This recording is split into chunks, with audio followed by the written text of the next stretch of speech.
Hi, I'm George Norrie, and welcome to our Coast to Coast AM YouTube channel. Have fun, tell your friends, and share us with everyone. You can also find us on Facebook, Twitter, Instagram, TikTok, and Coast to Coast AM's mobile app. And always remember to log on to our website at coasttocoastam.com for daily articles, the best paranormal information, and all you need to know about your favorite guests. And now you can become a Coast Insider directly through the Coast mobile app. We welcome our international listeners and even offer a free 2-week trial. So don't delay. Become an insider today. Good evening, everyone. You're in the right place at the right time. This is Coast to Coast AM. Welcome back. You know, I knew when I saw the title that this was going to be good. The fact that someone called their comic series Estimate of the Situation told me the people behind it had done their homework and knew their stuff. And, of course, David Marler is involved with it. David has a lifelong interest in UFOs, has actively investigated and researched the subject for 30 years. He joined MUFON back in 1990, was a trainee, then a field investigator, a state section director, as an Illinois state director, and then he's become an internationally recognized UFO researcher and speaker, but he might be even more accomplished as an archivist. He's done so much to preserve and make available key classic records, files, and documents, and now is about to ready to do even more in a project we're going to talk about in a moment here. Tom Orzechowski is an American comic book letterer, primarily known for his work on Uncanny X-Men for Marvel Comics.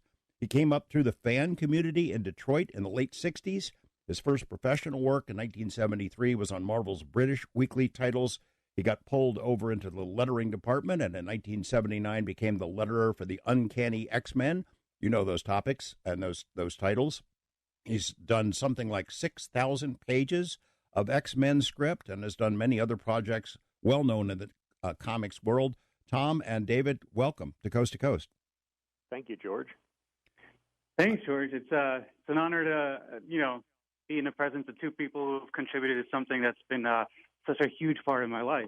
Well, let me ask you, Tom, first to start, because this is your first time here on Coast. How did you get sucked into this subject? How long ago have you been digging into it? Well, my entire life, really. On and off, you talk about it with people. They tell you something. You listen to Coast, and you get more into it. But you never really you just scratch the surface of the topic. And one of my issues was when I was communicating with people, I was never able to articulate why I liked the topic or why I believed what I did. So I decided to go back into the archives and go back into the military correspondences and see what actually happened back in 1947, what started all of this. I come from very humble beginnings. I'm actually not the letterer. He has the same name as I do.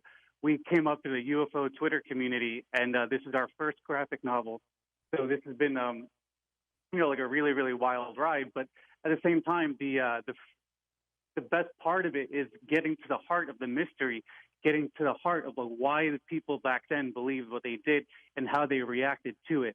And I think that's really important because we're seeing history play out and repeat itself all over again. And I think that's why work that David Marler is doing is just incredibly important. Tom, I have to apologize. Have I been given the wrong information, the wrong bio for you? I think so, but he has the same exact name as I do, so I get that often, a lot. Oh, no. But it's okay. I feel like an idiot. I'm so sorry. I apologize greatly for that. Can you give us a little bit of your background then, if that was not the correct background, the projects you've worked on? I'm a filmmaker in Brooklyn, New York, and, I've been fascinated with this topic my entire life, and honestly, I've just been dismayed by how it's been portrayed over the years.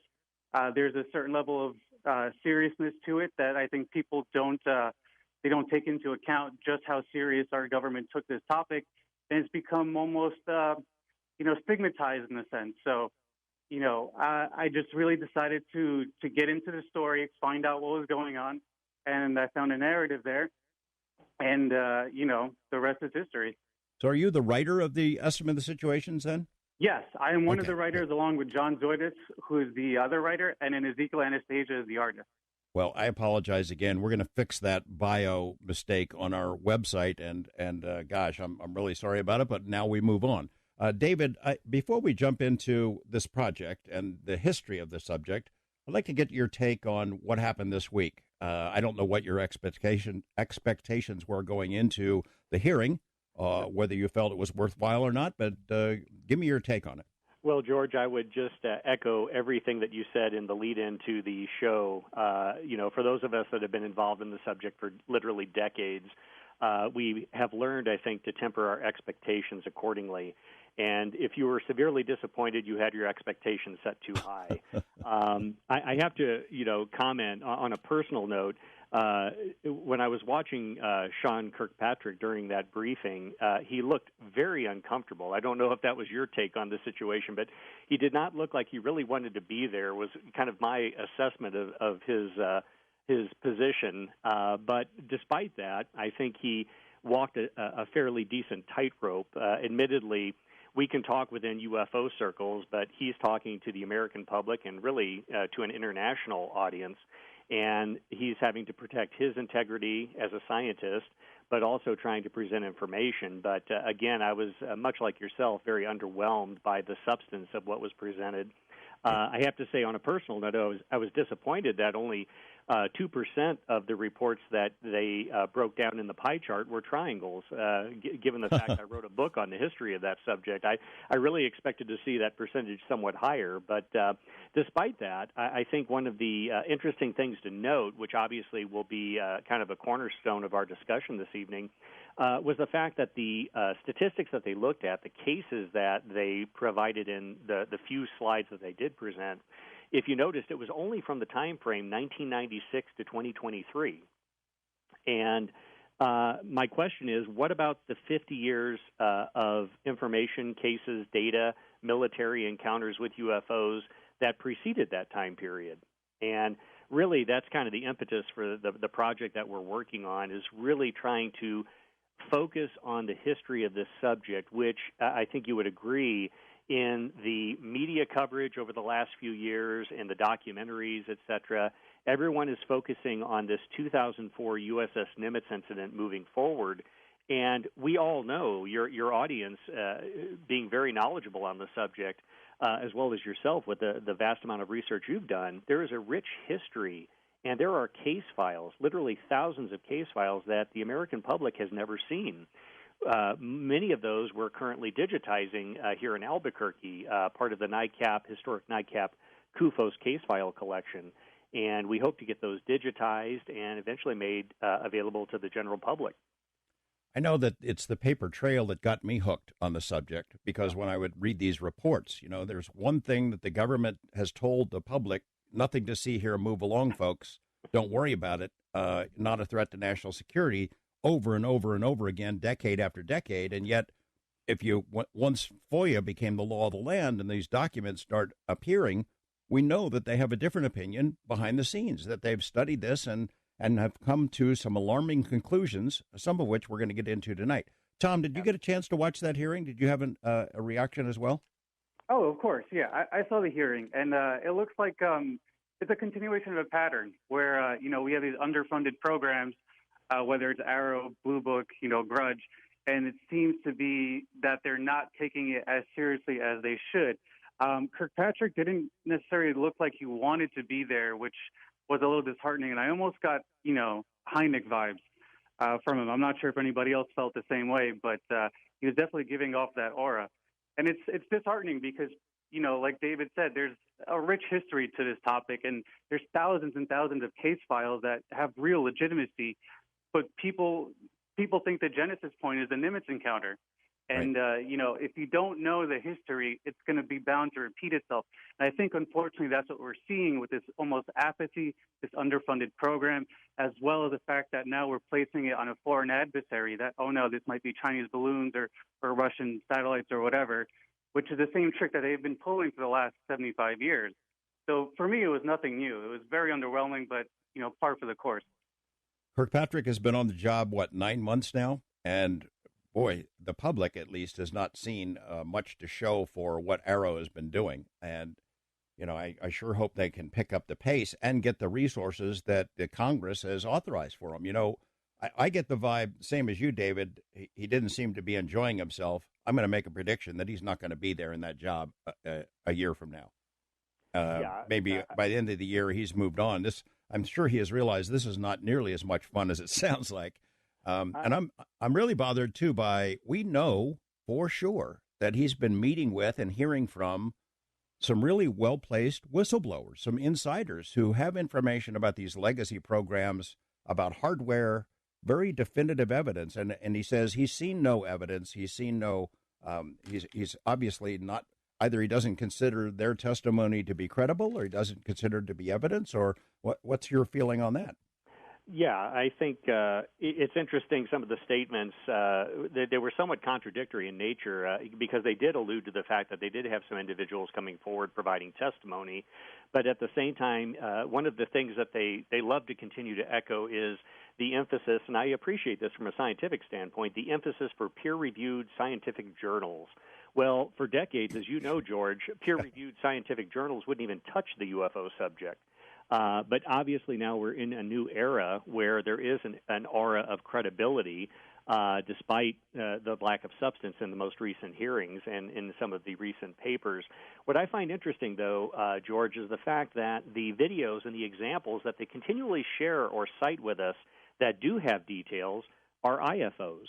It would be interesting if they could share a genuine UFO without divulging sensitive sources and methods of data collection. I certainly can, respect the emphasis and importance of classification, but why can't we get some type of substantive description or report of one of the genuine UFOs? It almost seems like this is just filler that they're providing us when they give us these IFOs. Yeah, and claiming that the orb that they showed, that the only data they have is the video itself, that's really kind of hard to believe, since it was captured on a U.S. spy platform, a drone of some sort, and you have to believe they at least knew what size it was, how fast it was traveling, what the direction it was traveling, and none of that information was shared with the public. You have to believe that they've got more information, and at least is a question mark. We're talking with David Marler, a UFO researcher, writer, archivist, and filmmaker Tom Orzechowski about their new project, something called Estimate of the Situation. It's terrific work. David, can you fill us in sort of on the historical background of those early studies and why this title came into being? Absolutely, George. We have to go back to 1947 and the famous sighting that really kind of launched the wave in 1947 of UFO sightings, that of Kenneth Arnold up near Mount Rainier, private pilot flying, saw 9 mysterious objects while he was flying in a broad daylight, not little amorphous points of light in the sky, but structured vehicles of some type. And he felt duty-bound to report those to military authorities. And, as I think Tom alluded to earlier in the show, the military authorities weren't immediately jumping to an extraterrestrial explanation. We have to think back to 47, 2 years after the conclusion of World War II, up near the Bering Strait, up around Washington. It was quite possible, could this be some type of advanced Soviet long-range bombers or aircraft? And certainly, when you look back to the descriptions that Kenneth Arnold described, it was very similar to some of the Nazi advanced aircraft designs of the time towards the conclusion of World War II. So much like we're dealing with today, based on national security interest, they thought that they needed to look at some of these reports. Starting with Kenneth Arnold, but again, that was just the beginning of an avalanche of reports in 47.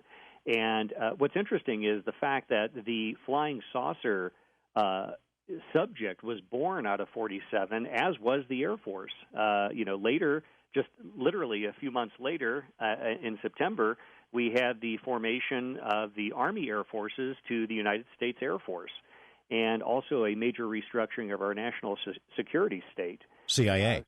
So, yes, absolutely, CIA, and it was a very interesting year beyond just UFOs.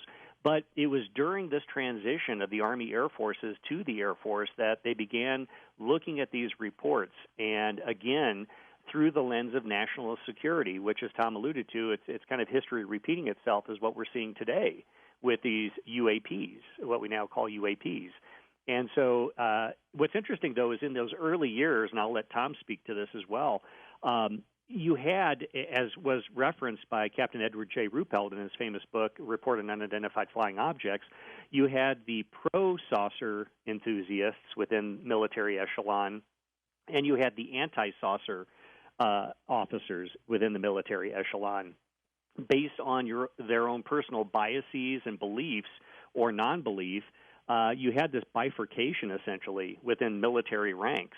And some people felt like they should be investigating this more, and other people were just trying to basically distance themselves from the UFO subject, thinking that they had more important things to focus on. And, Tom and his group have seized upon this early period in UFO history and have, created this story where they've taken fictional elements, but they've woven in so much of the real history, including original documentation from Project Sign, which really, when I first was made aware of his work, I was really impressed with it. So, Tom, walk us through some of those early days. It's such a great story. It's got a creepy X-Files feel to it, but it's real. This stuff really did happen. And as I mentioned, there was something called Project Saucer, and then there was Project Sign. And those of us who've studied this stuff for a long time have read about this legendary document. It's sort of like looking for the lost ark or something, but this legendary document, an estimate of the situation in which the investigators who put the report together supposedly concluded, we think these things are ET. Is that your understanding? Yeah, and the cool thing about Project Sign is, to my understanding, it is the only it's the only project that we know of where the government actually took this very seriously and it's been declassified. Whereas Blue Book and Grudge were more PR campaigns trying to sweep this under the rug. Project Sign was formed out of a response to the avalanche of sightings in '47.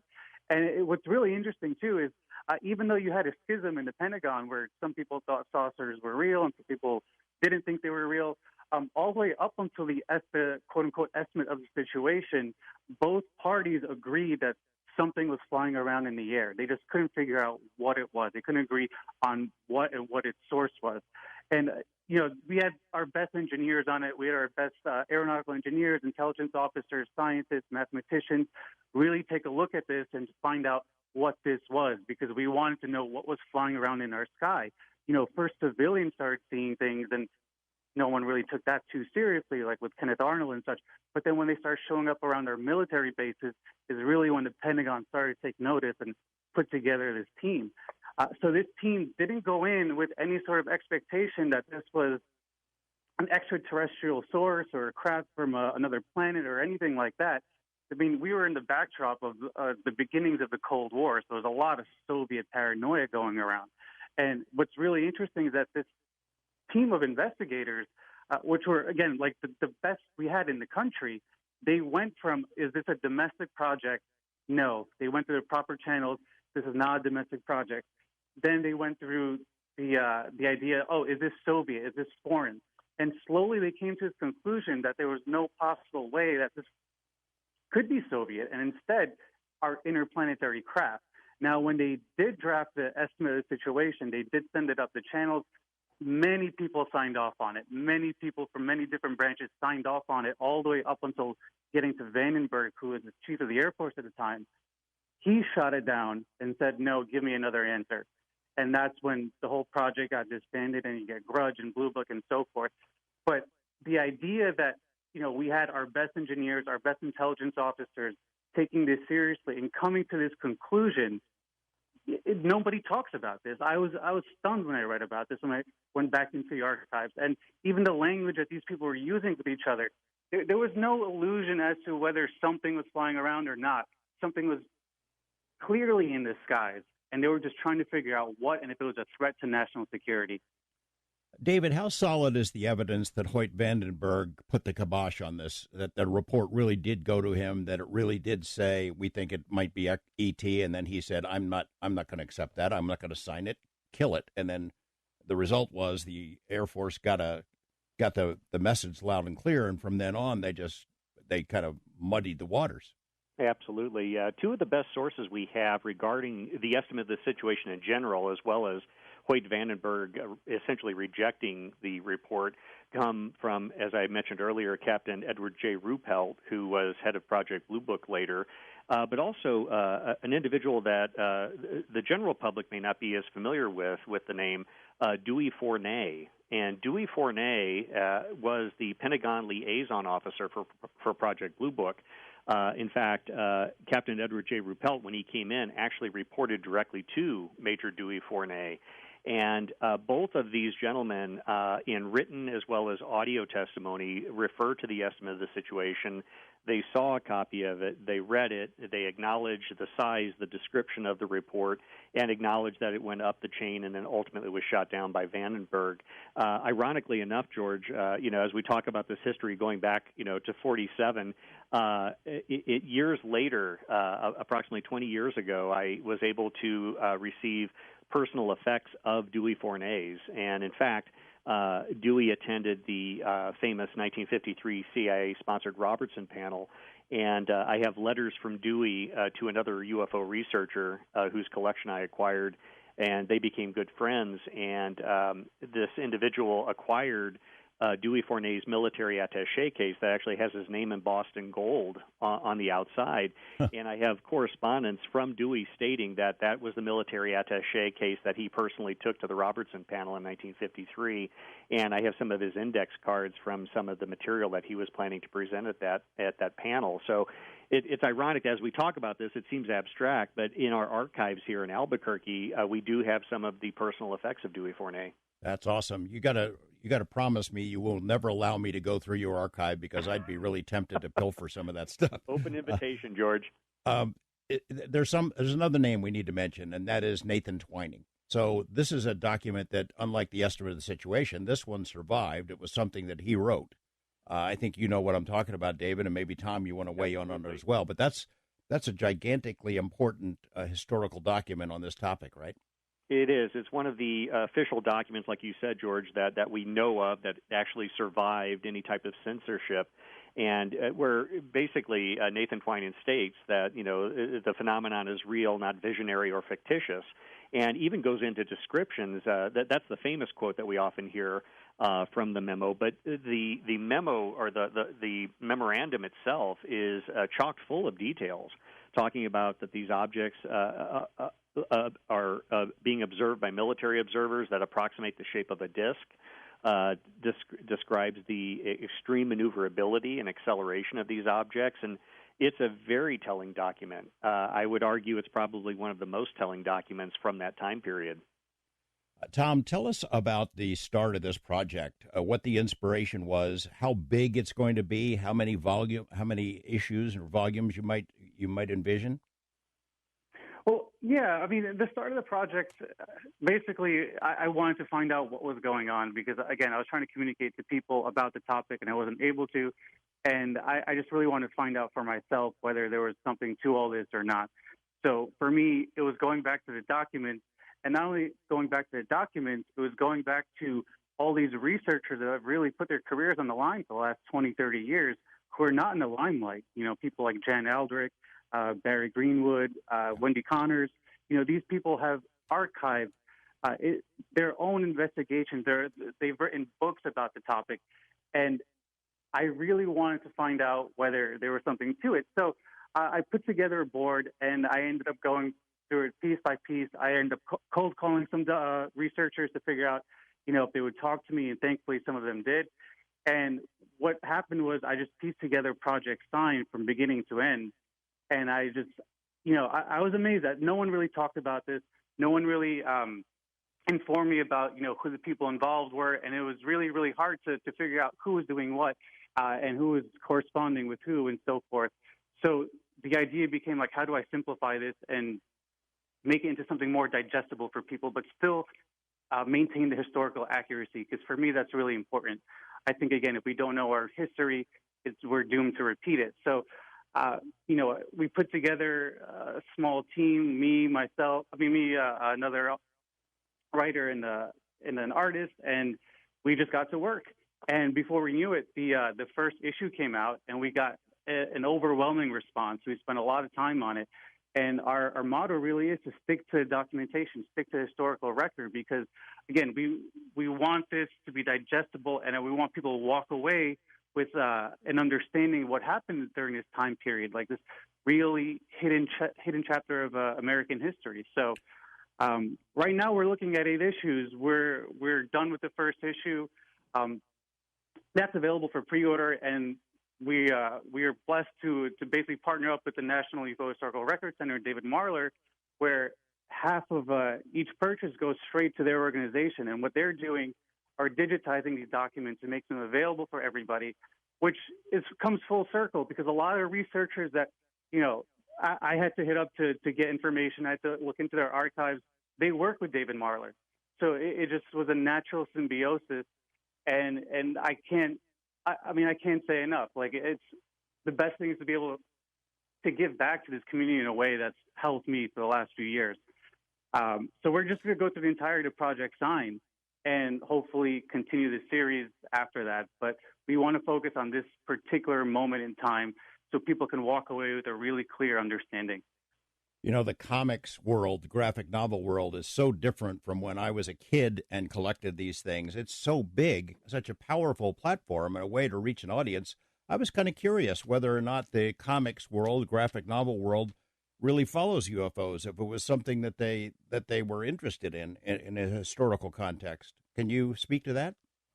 Yeah, I ended up looking into other comic books that dealt with the topic. And again, the way this topic is portrayed is often very bombastic, very loud. It doesn't give you a clear understanding of what actually happened, or the players that were involved, like Nathan Twining that you guys mentioned earlier. Yes and no. There is an audience there, but at the same time, I wanted to provide something a little bit more grounded, rooted in historical accuracy. And frankly, it's a passion project. I didn't really care if people were interested in it or not. It's something that I wanted to do, and to be able to walk away from, where if someone else picked up that book, it would lead them down their own rabbit hole, and they'd be very well informed and armed with the right tools and the right information for them to make their own decisions. Well, I can tell you that I read it today. It's just terrific. It's dark. It's kind of creepy and furtive, and that really that comes across as an effective storytelling method. And the fact that you have the recreations of some of these early documents included in there makes them so powerful. I just love it. Thank you. Yeah, it's been a labor of love. And the reason why it's so dark is, again, because there was an overcast of a Cold War with Russia while this was going on. So, if you talk about Project Sign, the people they were reporting to, the Atomic Energy Commission, the Joint R&D Board, the National Advisory Committee for Aeronautics, which later became NASA. This was a very, very serious project reported to top level people, the highest classification. And the reason for this was because they were scared. And you can see it in the language of the documentation when they corresponded with each other. Like what David Marler was talking about earlier. They were basically describing the characteristics of this craft, what to look out for. This was not a fun time. I have to say, I don't think it'd be a fun time to be at Wright-Patterson, 1947, 1948. David, as you and I have talked about before, what they wrote to each other, memos and reports and things of that sort, in the years before FOIA was the law of the land, is so illuminating for me. It really is what captured my interest in the topic, because it becomes pretty clear from those kinds of documents that they were telling one thing to the American public and something else to each other, right? Absolutely, George. I completely agree. And in fact, one of the collections that we have here at the National UFO Historic Record Center are the case files from the Center for UFO Studies, Dr. J. Allen Hynek's organization. And Dr. Mark Rodiger is one of our board members for our organization. I became curator for those files back in November of 2020. And to echo what you just mentioned, I have to tell you, it's extremely illuminating to go through the original documents that were owned by Dr. Hynek during his tenure as scientific advisor during Blue Book. Quite often you read and you hear about in documentaries that Hynek's perspective on the UFO subject changed in later years. George, I'm here to tell you, if you or your audience were here looking at some of these documents, as early as the early to mid-1950s, you see, and in fact I've got some right here in front of me, where Dr. Hynek has the original government documents, and he's writing marginalia on the side where he has direct conflict with Air Force explanations. He would always abbreviate Air Force as AF, and he would often write, why didn't AF investigators obtain radar in this case? Why didn't AF investigators interview the other pilots?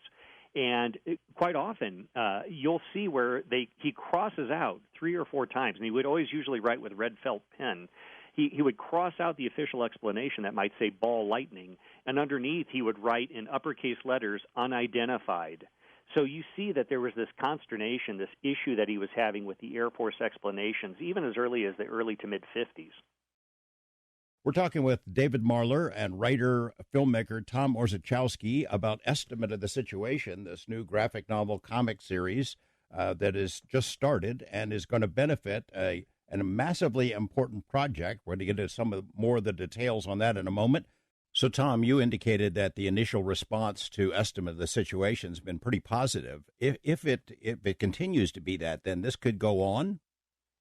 Yeah, no, we were actually overwhelmed with the response, because you think UFOs are a niche topic, but it turns out a lot more people are into it than you think, and a lot more people might have seen it than you think.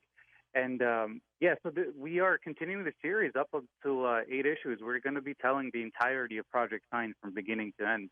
That is the goal. And with each issue, we get closer to not only the mystery, but understanding why certain people in these positions thought what they did. You're a filmmaker, though. I saw a promo clip that had been put on the website. This could be a film as well, couldn't it? Oh yeah, that is the goal. Like I said, I've been really dismayed with how this topic has been portrayed in media. For the most part, we've had some really good stuff come out. I have to shout out James Fox's Phenomenon, which really was an inspiration for this. But a movie is in talks for sure. But the problem is you want to make sure it's done justice, because I feel like as a community, we've just gotten the short end of the stick for too long with this topic. So I want to make sure it's done right, and the first way to do that is to deliver a graphic novel where people can walk away with a very clear and compelling understanding of what went on during that first explosion in 1947. Cool. David, every time I've seen interviews with you that we've done on Zoom or interviews about you, there's video shot of your facility there, your archives. It makes me sick, really, because you're so organized and meticulous. And then I look around my office here and the piles of papers and boxes and stuff, and you really tick me off. But so could you describe, I can't imagine how much space you have and then how much space you will need. Assuming everything goes well, what will this project lead to? What the benefit from Estimate of the Situation? If it produces enough profit, you build something really cool, right? Absolutely, George, and something for the future, not just for the current generation that's now looking at the subject, but for future generations. It truly is something I think that's going to be monumental. And, to take a step back for a moment in answer to your question, when I first got involved, I thought I could naively go to my local library and find books on the subject, and I very quickly realized that libraries had little or no books on the subject. And if I was going to have a library, I'd have to build my own. Well, I envisioned a bookcase in my living room back in 1990. I didn't envision having to add on a new addition to my home. And yes, I'm blessed with a very generous wife and patient wife that deals with this. But we added a new addition in 2017. And in fact, Tom mentioned James Fox. James Fox was one of the first people here. And James admitted that the first hour of his documentary he couldn't have done without the archives. I basically opened the doors and let him go through the archives, and all of the visual and audio elements, virtually all of them in the first hour of his documentary, were derived from my archive. And James was very appreciative of that. And that's one of the reasons we want to create this archive, is for filmmakers, but also for scientists and educators as well. And, the problem that I'm facing is that I have a home-based archive despite adding a new addition onto the home. And, Tom alluded to some of my team members, Mr. Barry Greenwood, Jan Aldridge, Rob Swiatek, Rod Dyke, who has one of the largest collections in the country, as well as Dr. Mark Rodiger with the Center for UFO Studies. And I'm here to tell you, George, we also, in the last year, acquired the Antonio Huneeus collection, which is vast and diverse, material from all different countries, a number of South American and European countries. We also just in the last month received a pallet from the UK from Philip Mantle. And so we have approximately 12 additional collections heading our way. I did a lecture series last year, and in meeting with other individuals and telling them about what we're doing, we've already had commitments from approximately 12 other researchers, averaging between the age of 65 to 85, who are wrestling with the problem: what's going to happen to my collection when I die, or what's going to happen when I retire from the subject?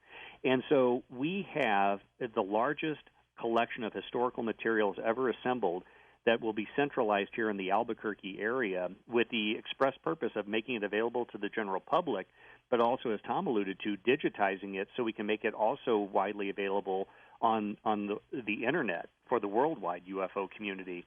And so it's an idea that was born out of necessity, and really the way I like to kind of describe it is the National Archives of Ufology.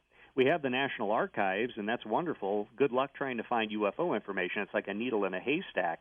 But people like Jan Aldridge and Barry Greenwood, who filed FOIA requests, who went to the National Archives, who went to many of these different archives across the country, like Maxwell Air Force Base, where I've done research as well, they've already done the lion's share of work in culling all of these documents and materials together. Well, we're at a point in time in history, which I think is unique, where they're all wanting to find a future home for these collections.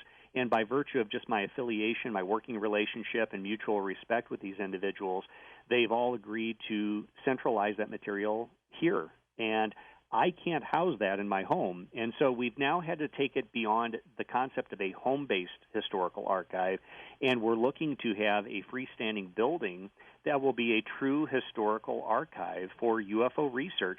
And New Mexico, obviously, George, is very unique, not only because of Roswell, but many other UFO historical cases that have occurred here. The Farmington Flying Saucer Armada that you and I talked about the last time when we spoke, and the Socorro, New Mexico incident. Many UFO reports by civilians and military over the decades here in New Mexico. But as a result of that, the New Mexico culture is very open to the subject. I'm very happy to share with you that after we announced this new organization in November, when we got our 501c3 status, I presented to Senator Martin Heinrich's office and Senator Ben Ray Lujan's office, and they were very intrigued by what we were proposing, to the point where we have put in a request for congressional funding. And I've been told by the offices that we have the support of the senator in one particular case, who is going to support our request for congressional funding. And we're talking something in the neighborhood of six figures. But in addition to that, I have the local mayor here of Rio Rancho, the town, the suburb of Albuquerque that I live in, who is wanting to support us. I have the county commissioner, who was here just 2 weeks ago, who I'll be presenting to the county commission in another 2 weeks. They want to provide funding to help us with this. And in addition to that, this week, literally in the next few days, I'll be meeting with State Senator Mo Maestas. And Mo Maestas has stated that he would like to also assist with providing some state funding for this. So every individual within local, county, state, and federal government has expressed interest in financially helping us. But we also need the support of the UFO community in that respect. And so as a result, that's where Tom and I kind of came together through a mutual friend and colleague, and we decided that their respect for the UFO subject really mirrors our respect for preserving the history. And so as a result of the estimate of the situation, we hope that that will also help garner some money to help us secure a freestanding building, and we already have one identified that we're looking at. We're just waiting for the government funding to come in, but also any independent donations we can solicit from the UFO community. And in having that freestanding building, we can now bring in and centralize all these collections from the individuals who I mentioned and truly have this organized in an academic fashion. And, George, since I moved here to Albuquerque about 11 years ago, I've given local lectures. Almost every UFO lecture I've given over the last 11 years here in the Albuquerque area, I've had an individual come up or two individuals come up who stated, I'm a research scientist at Los Alamos National Laboratories, or I'm a research scientist at Sandia National Laboratories. The scientific community here in New Mexico is extremely interested. So to create an institution where we centralize the government documents and news clippings and audio recordings, all of this information under one roof, not only will it be available to the general public, but it will be a credible institution whereby serious scientists from Los Alamos and Sandia can come in and access that material. And it won't have the trappings of any type of other UFO attraction. We're not going to have little gray aliens waving. We're going to have a true, serious academic institution that will appeal to the general public, but one that won't dissuade serious academics and scientists from coming through and gracing our doors. That's awesome. I mean, there should be something like this already. There should be something within the halls of government, right? It's amazing we don't have this. And in fact, that's what I presented to the senator, Senator Heinrich's office, because obviously Senator Heinrich's on the Senate Intelligence Committee looking at this, along with Marco Rubio and others. And it resonated with the office. They were very intrigued by what we were proposing. And I brought in some of the original government documents to show, here's my bona fides. Here are some of the original Blue Book documents that even the National Archives doesn't have, that we have here. And so, when they saw that, when they heard the audio recordings that we have, when they really conceptualized what we had to offer, it was a unique point. It's in a unique place at a unique time, and especially with this new credibility that's being afforded to the subject. And in fact, George, I'm still amazed, but in the next 3 weeks, I will actually be presenting a UFO lecture at Kirtland Air Force Base, talking about the history and talking about this project. I was contacted by a group called Coronado Thunderbirds, which is a retired group of FAA, Air Force personnel, Sandia National Laboratory, and Los Alamos National Laboratory scientists. And they contacted our organization and said, would you like to come in and talk more about the history and talk about this organization, this archive you're creating? So on May 9th, I will be at Kirtland Air Force Base presenting on UFOs, believe it or not. That's awesome. That's great. Yeah, I mean, when you see people like Sean Kirkpatrick or the folks, Tom, I don't know if you saw the first public hearing, wherein a couple of congressmen asked some fairly pointed questions of the Pentagon guys who were like deer in the headlights kind of a look. They didn't know the answers. They had seemingly no knowledge of the history of the subject. Yeah, and that infuriated me. I'm deeply embedded in the subject, and when I saw that, it was hard to watch. And there's a coffee shop near me, and I've given out some of these comic books to a few people that I know in the neighborhood. And one of the comments I got from a relatively young person was, after he's read it, and I come in and get my coffee, and he's like, "Hey, man, did all that really happen?" And the answer is yes, emphatically yes. And nobody really knows about this. So there's a group of older people who have lived through this who would want to see an historical archive. And there's also a younger generation who hasn't been exposed to this, who I'm sure are interested. They just don't know that these things exist. They don't know that these records and these memos exist, and they're not able to form their own conclusions from them.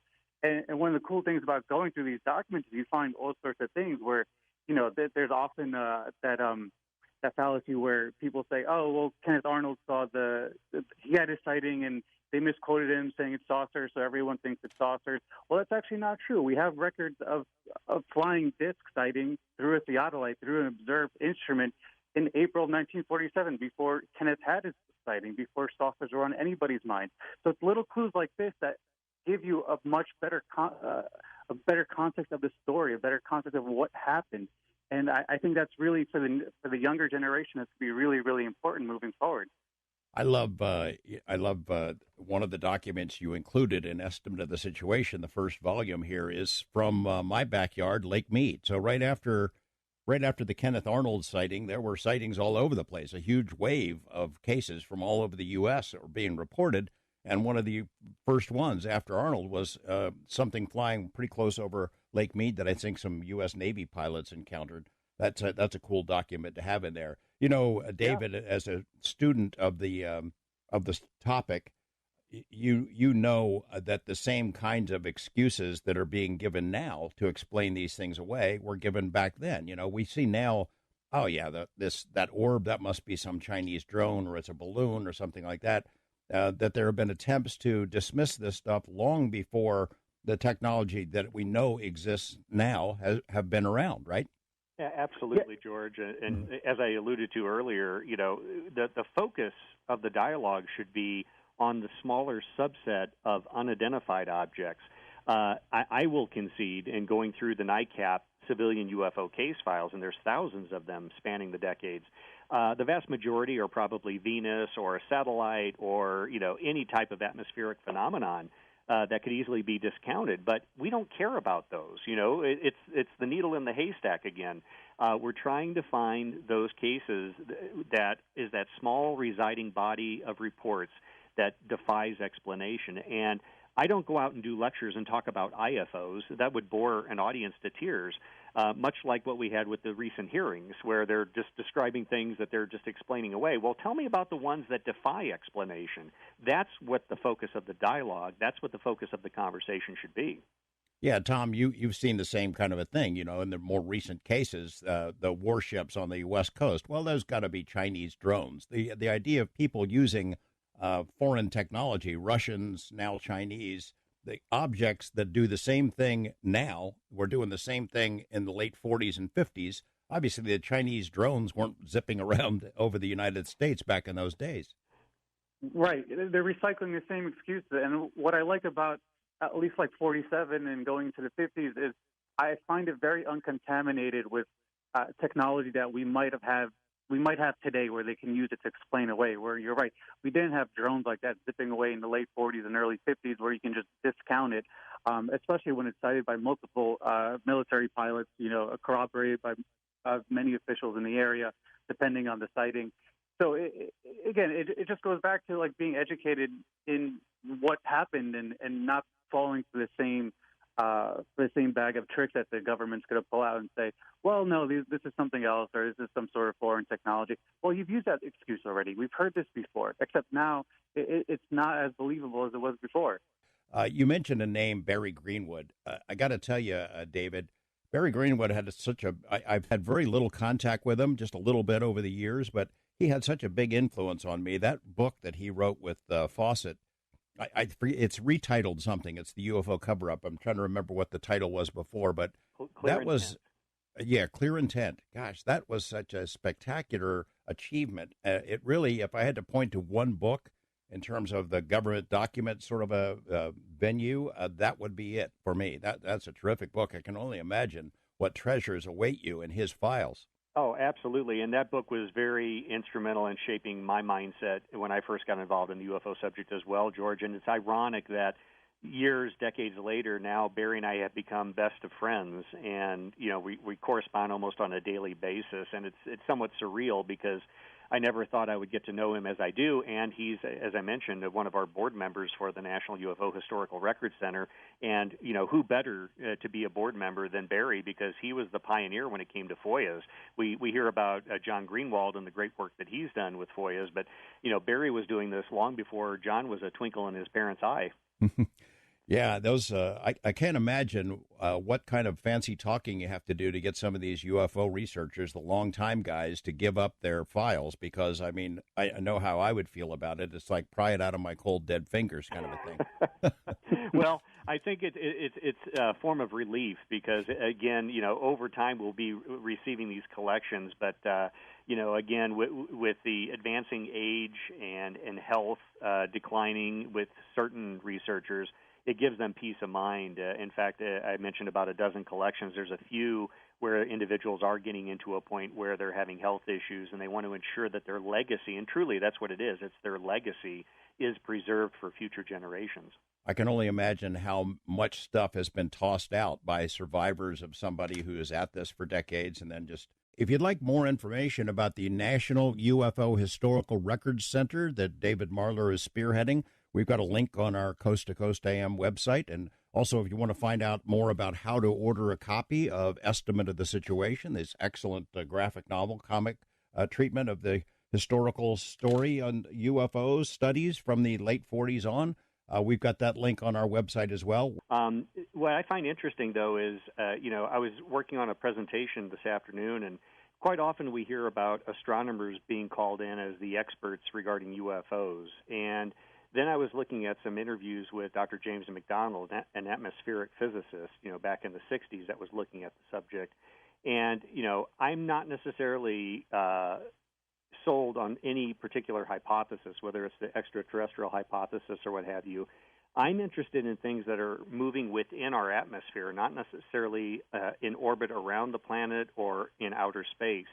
So, are these things, popping in and out within our atmosphere to the point where it's not going to be seen in space? I just don't know. Again, we don't know what we're dealing with. But I would say, though, that within the atmosphere, I think we have hundreds of tracking of UFOs on ground-based as well as air-based radar, as well as ground-based and air-based visual sightings. So even though they may not be seen in space, I think we have ample information and cases. In fact, I have one here from Vandenberg Air Force Base, October 6, 1967. We just recently stumbled across these logs from Vandenberg Air Force Base, and ironically enough, in another collection, we had audio recordings of the radar operators. So, yes, as far as space-based witnesses or tracking or visuals, I haven't seen much credible information in that area. There's a lot of stories, but, stories need to be backed up. But I think there's ample information within our atmosphere that have been tracked by not just the United States military, but other militaries across the globe. We often hear statements that astronomers don't see UFOs, which is not true. I mean, I'm not sure that a telescope looking out into deep space is the best instrument to use for seeing things that are flying around in our atmosphere, but astronomers do see them. J. Allen Hynek was an astronomer, if you'll recall. Clyde Tombaugh, I think, discoverer of Pluto, had his own UFO sighting. There are cases where astronomers see them. I don't think there's a lot of them, but there are some. George, if I may interrupt, I'm actually sitting here, and I've got Clyde Tombaugh's handwritten original UFO report as part of the NICAP case file right here. Wow. Quite often people take issue with the fact that the government is framing this discussion in the context of national security with these things being a threat. But I think the key word is potential threat. And if you're in a position within the military or intelligence community, that's your job. You view everything as a potential threat, and you do a threat assessment. But I like you, Norm, I don't necessarily fear these things. We haven't seen any major signs of overt hostility, but if you have objects that are moving within restricted airspace near military operations areas through controlled commercial air corridors that are exhibiting flight characteristics that apparently are superior to your latest technologies, they have to view it as at least a potential threat until they better understand it. And I've always argued over the years that I've always felt that the quote-unquote UFO cover-up has been based on ignorance, not knowledge. That, they don't want to admit they don't know what's going on, but I feel that they do know that there's something going on, as the estimate of the situation that Tom was describing alluded to, and, other statements by military officials and documents that we have that have referenced the reality of the subject. But just because we know something is doesn't mean we know what it is. Thanks for the call. Tom, I did want to mention, if people want to order estimate of the situation, they can do so now, right? Yeah, so we are doing pre-orders now, and we'll be shipping them out in 2 or 3 weeks. You can order them at blacktielabs.nyc. I would just like to add to that last caller, the act of indifference is an act in of itself, and that's something I think people should keep in mind, especially when these are cited around sensitive military installations more and more so in the last couple of years. You would think if this is an intelligence from somewhere else, maybe it's another planet or another reality or dimension or something like that, if it's here, that it would make sense that it concentrates on military installations and nuclear sites because it wants to know what our capabilities are. That sort of makes sense to me. One of the phrases I hear repeated time and time again at UFO conferences, why doesn't the government just release this information? We can handle the truth. Well, what is the truth? To your point. Are there human mutilations like cattle mutilations that are being done? We don't know, but that's just one dark example of possibilities that could exist out there. And so I think we need to be very careful about assuming what we can or can't handle, given the fact that we don't know what really the parameters of this are. And beyond UFOs and quote-unquote aliens, if I can use that term, I think that part of the cover-up and this is sheer speculation on my part, I need to preface this, I think that some of it deals with not the idea of another intelligence interacting with us, but I think it deals with the fundamental nature of reality. George, as you alluded to, one of the working hypotheses is that this may be entities or intelligences from another dimension.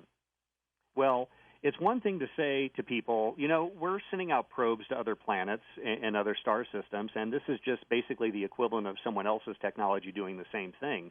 It's a whole other category of crazy to try to convey to people that, well, there are these entities, they're non-human, they come from a parallel dimension, they can literally wink in and wink out anywhere at any time, and we have absolutely no control of it, and they may be taking people and taking them into this other dimension. This is now in a whole other category, and so when we say that we can handle the truth, like you said, it depends on what that truth is. Yeah, be careful what you wish for. David Marler, Tom Orzechowski, thanks so much. Great conversation. Tom, this is a terrific piece of work here, this first issue, and I can't wait to see issue number 2. Thank you so much, George. That means a lot, seriously. You guys are welcome here anytime. And again, if you want to check out more information about the National UFO Historical Record Society or estimate of the situation, we got links on our website. Thanks, gentlemen. The Coast mobile app is now available for download on iPhones and Android devices. You can become an insider directly through this app. This is a great option for our international listeners, and new users will also receive a free 2-week trial.